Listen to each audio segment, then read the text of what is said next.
রাজ্যের রাজনৈতিক প্রেক্ষাপটে আবারও দেখা দিচ্ছে নতুন সমীকরণের ইঙ্গিত। গ্রামীণ থেকে শহরাঞ্চল সর্বত্রই রাজনৈতিক তৎপরতা ও দলবদলের হাওয়া বইছে। ক্ষমতাসীন বিজেপি সরকার উন্নয়ন, শান্তি ও স্থিতিশীল প্রশাসনের বার্তা নিয়ে এগিয়ে চলেছে। অন্যদিকে বিরোধী দলগুলি জনমুখী ইস্যু ও জনগণের সমস্যা নিয়ে পথে নেমেছে।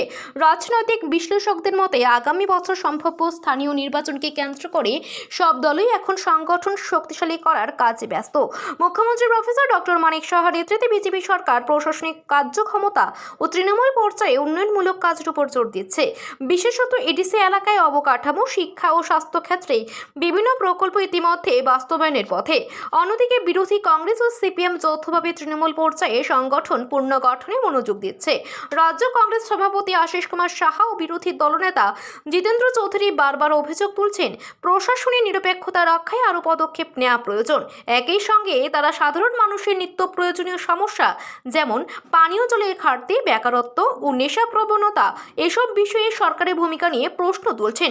তিপ্রামথা রাজ্যের আঞ্চলিক দল হিসাবে এডিসি অঞ্চলে তাদের প্রভাব ধরে রাখতে এবং গ্রেটার ত্রিপুরাল্যান্ডের দাবিকে সাংবিধানিক কাঠামোর ভেতরে নতুনভাবে সংজ্ঞায়িত করতে চেষ্টা চালাচ্ছে। দলটির সর্বোচ্চ নেতা প্রদ্যুৎ কিশোর দেব বর্মন একাধিক সভায় বলেছেন, আমাদের দাবি বিচ্ছিন্নতার নয়, মর্যাদাপূর্ণ স্বায়ত্ত শাসনের। রাজনৈতিক পরিস্থিতি পর্যবেক্ষণ করলে বোঝা যায়, ত্রিপুরার রাজনীতি আজ শুধুমাত্র ক্ষমতা দখলের প্রতিযোগিতা নয়, বরং উন্নয়ন, সংস্কৃতি এবং পরিচয়ের প্রশ্নেও গভীরভাবে প্রভাবিত হচ্ছে। তরুণ প্রজন্মের আগ্রহ এখন সামাজিক মাধ্যম থেকে সরাসরি রাজনীতির মাঠে ছড়িয়ে পড়ছে, যা ভবিষ্যতের রাজনীতিকে নতুন দিশা দিতে পারে। বিশ্লেষকরা মনে করছেন, আগামী কয়েক মাসের মধ্যে রাজ্যের রাজনীতি আরও তীব্র আকার নিতে পারে।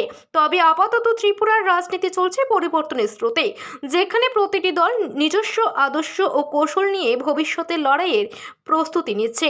Bureau report, Net24 news.